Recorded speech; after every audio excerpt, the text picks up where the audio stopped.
I don't know if you read the news earlier in the week that DSS fired 115 agents or officials. They are agents, basically officials, not agents. When I say they are not just officials, because these are really field agent people, professional, they are real agents, not administrative workers. So if it were administrative worker, it's a different thing. But these are agents. Barrister, what's your opinion on that? Because I have a very strong concern about that. My first impression is that it is linked to the alleged coup. I don't think it's just by their own coming up with sacking these officials. I think it's the fallout of the supposed coup that you see action, because you are seeing action in the army, you are seeing action in the navy, you are seeing action in the Air Force. There must be action in the DSS. And I think that is what we are seeing. There could be other reasons as well. You know, the geopolitical nature of Nigeria, it could be an opportunity to get some people out of the system as well. But my first impression was that the purge or the reaction to the coup is what gave rise to the sacking in the DSS. Okay, now, do you think, do you feel any concern? Do you think anything negative, there is something negative that can actually come out of this sack? It's difficult to say, but on a normal, this is about the first time you hear. Yeah, it's unprecedented. The DSS. Yes, firing this much. So many. They sack one here, one, two. Yeah, but 115. You have never, since their inception, we have never heard publicly that such a large number of okay. officers. Now, my fear is this. My fear is this. And concern and fear actually. These are agents. They were not administrative staff. They were agents. These agents are well knowledgeable in intelligence gathering. They know so much. They have so much materials in their head. They were trained. They have been in the system. They have all the informations of everything, and probably most people. They know what so many Nigerians don't know. You don't think that these people, now you have thrown them into the labor market. They are now jobless.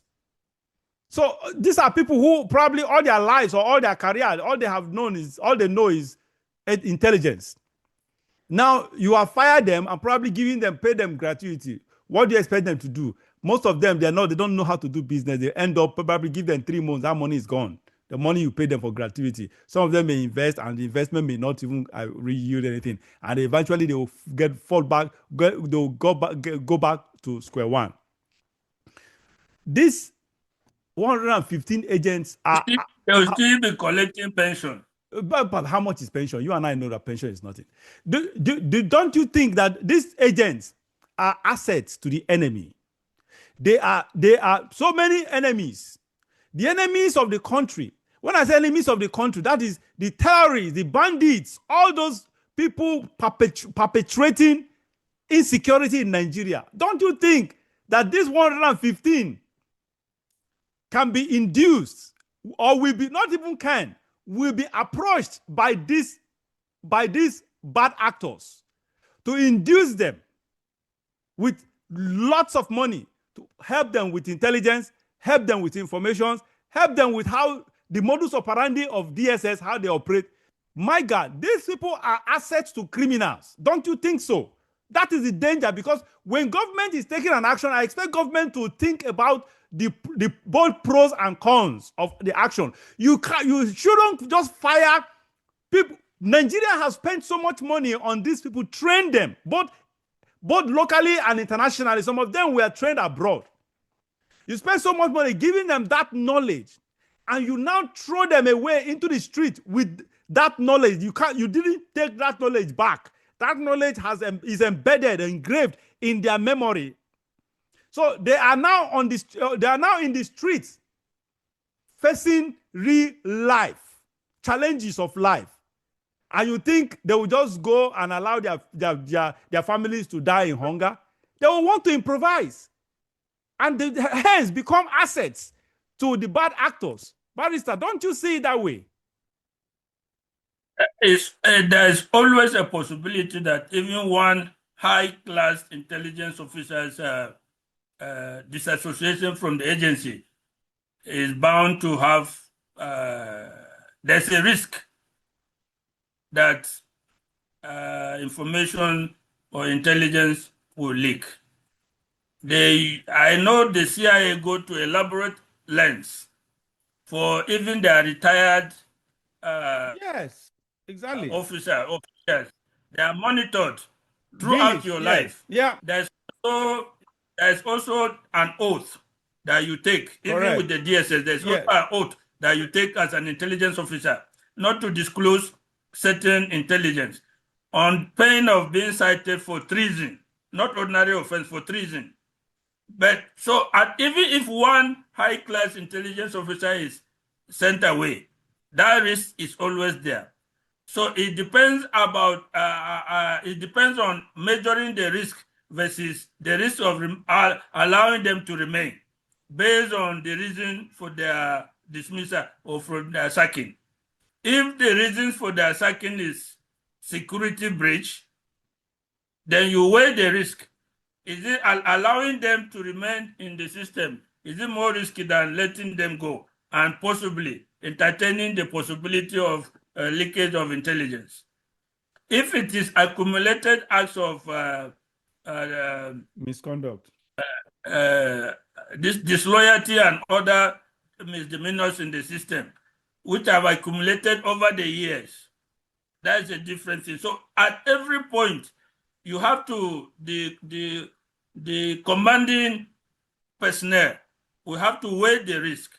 These people are highly trained, we are sending them out. Barrister. The risk, they can sell information, they can compromise intelligence, but the risk of allowing them to remain in the system. Yeah, well, Barrister, you and I know, hold on. More. Barrister, 115. If you say 10, if you say 15, 20, that's understandable. 115. I just consider this as more political than objective. I am telling you. And yes, that is why I told you that my first impression was it's the fallout of the coup. So if it is linked to the coup, but now that is what makes it. That is what makes it bad. That is what makes it worse. Because if it is political, these people will want to fight. Will use the asset they have that government actually gave to them, that is in their head now. They will use it to come back to fight the government by aligning with bad actors. Because 115 agents, that's political. That kind of sacking, you cannot just find 115 agents being traitors or betrayers or dealing with the enemies. I don't believe that. They are too much. You don't have bad actors that much like that. Bad eggs are not that overwhelming. Bad eggs usually are just chemistries of people, whatever. They're not that much.